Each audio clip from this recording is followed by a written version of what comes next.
Breaking news. The first female news anchor makes national history right here in Cleveland, Ohio. Well, I guess it's not that breaking since this happened back in 1947.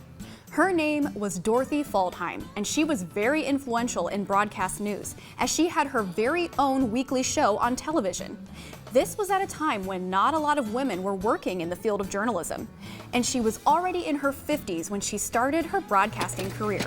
Dorothy Fuldheim was born in New Jersey on June 26, 1893.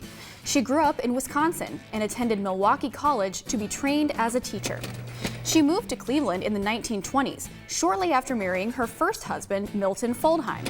In Cleveland, she was a lecturer.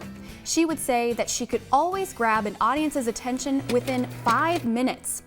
Fuldheim started her career in journalism as a radio commentator when she was 54 years old. She had a biography series with the ABC network for 2 years.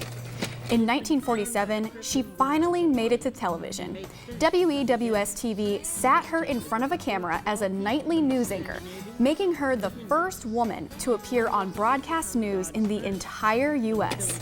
She was also a co-host for the variety show, The 1 O'Clock Club. Fuldheim would always hit high ratings when she had one-on-one interviews.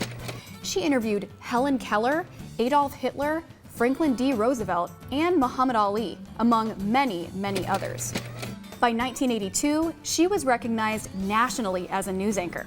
She appeared on The Tonight Show with Johnny Carson, and Barbara Walters of ABC News called Fuldheim the first woman to be taken seriously doing the news.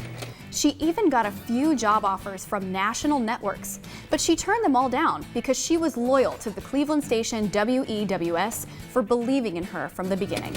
As a news analyst, Fuldheim was definitely not afraid to share her opinion. She was the first news anchor to denounce the Kent State shootings in 1970. She could not hold back her tears as she was delivering the news about that event. The station received hundreds of calls and thousands of letters complaining about her stance regarding the National Guard's responsibility. She even offered to resign that day, but the WEWS station manager Don Paris stood by her.